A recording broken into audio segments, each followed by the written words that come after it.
गणनायकाय गणदैवताय गणाध्यक्षाय धीमहि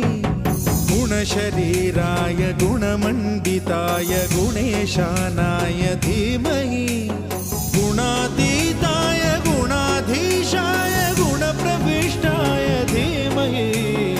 एकदन्ताय वक्रतुण्डाय गौरीतनयाय धीमहि गजेशानाय भालचन्द्राय श्रीगणेशाय धीमहि